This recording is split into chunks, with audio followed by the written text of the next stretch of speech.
Today is February 22nd, 2015, otherwise known as National Ninja Day over in Japan.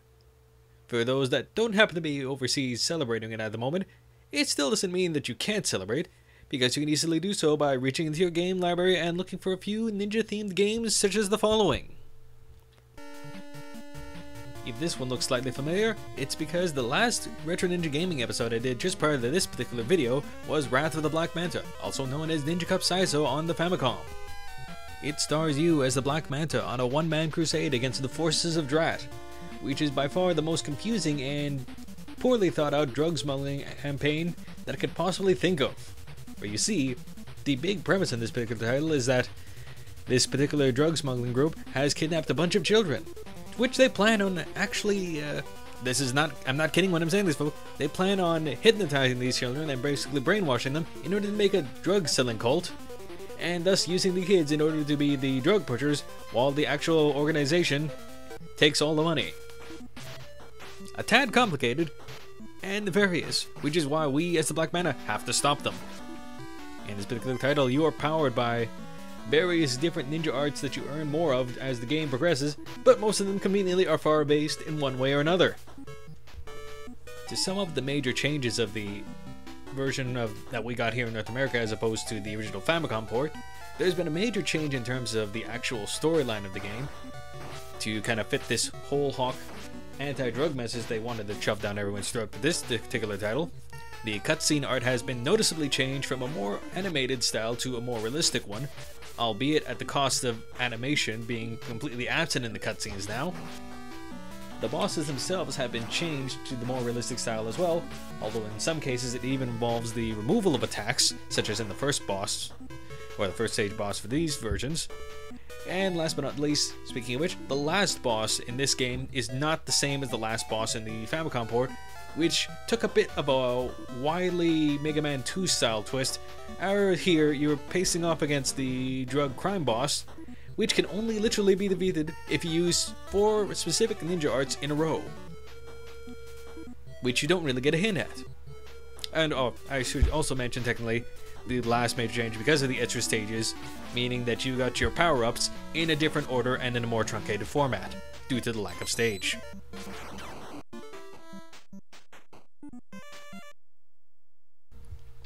Moving on to Sega systems, in this case being the Mega Drive aka Genesis, we have The Secret of Shinobi, Shadow Dancer.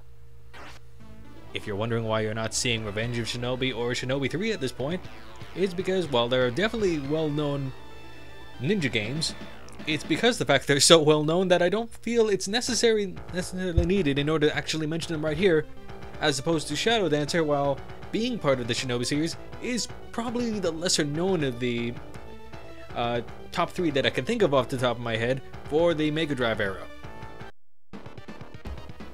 Shadow Dancer here is much more in line with the original arcade Shinobi style of gameplay. For those not entirely familiar with what that means, it means that your character can really only absorb one direct hit, although you can get away with bumping into certain enemies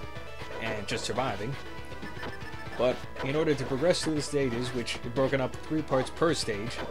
you have to go rescue various hostages, which in some cases will get you extra power-ups to help power up your own attack, and basically get your way from one end of the stage to the next until you meet the last section, which has a boss in it. You also do have access to special ninja arts throughout the course of the stage, although if you manage to save them to the end of a section, you will get awarded extra points for it. And realistically, you really want to save them until last minute needs, where you're going to end up dying otherwise, because unfortunately, unless you happen to find related items, they're only used 1 per area anyway. Due to the original style of gameplay being closer to the arcade here, this game I would say is moderately hard unless you get around to practicing quite a bit, just due to the fact that you can actually get overwhelmed pretty easily, and sometimes it is a tad hard to see any bullets or weapons headed your way, especially when it comes to the boss fights and learning their patterns. Overall though, the controls are actually fairly nice, and I can't say there's anything particularly unfair about it most of the time though, so it's a worthwhile play if you can find it.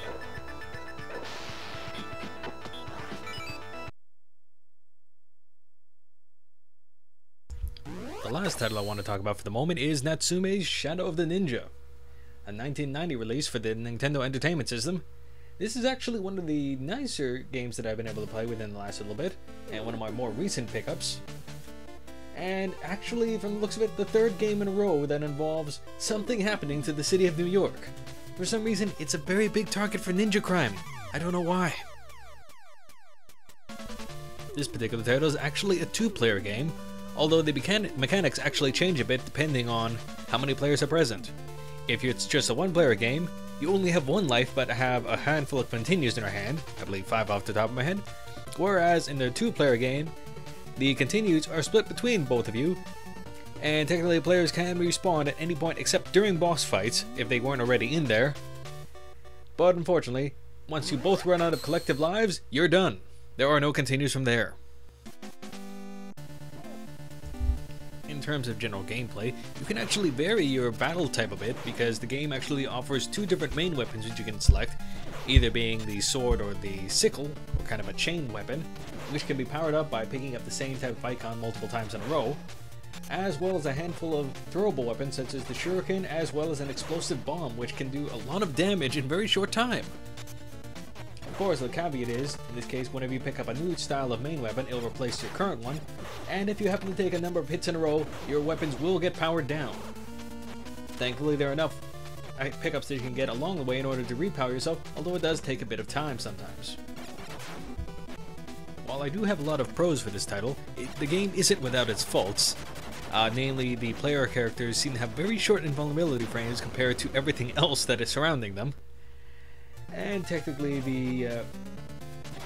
amount of enemies that can appear in certain spots, especially where they are harder to avoid, can make it so that you're going to be basically bound to take a few hits along the way, even in the most optimum of times. It's definitely a worthwhile pickup though, although I just should warn you, if you were to look on the grey market for this game right now, you might be paying quite a hefty price, especially if you were looking for a more complete copy. It's not cheap entry in order to get Shadow of the Ninja, I'm afraid. Well, that's all the games I'm actually going to cover for this particular video. If possible, I will want to cover a few other things at a slight later point of the week, as well as hopefully set up one of these titles for the next Retro Ninja Gaming entry. But for now, thanks for watching once again. I once again want to wish everyone a happy National Ninja Day, and see you all soon.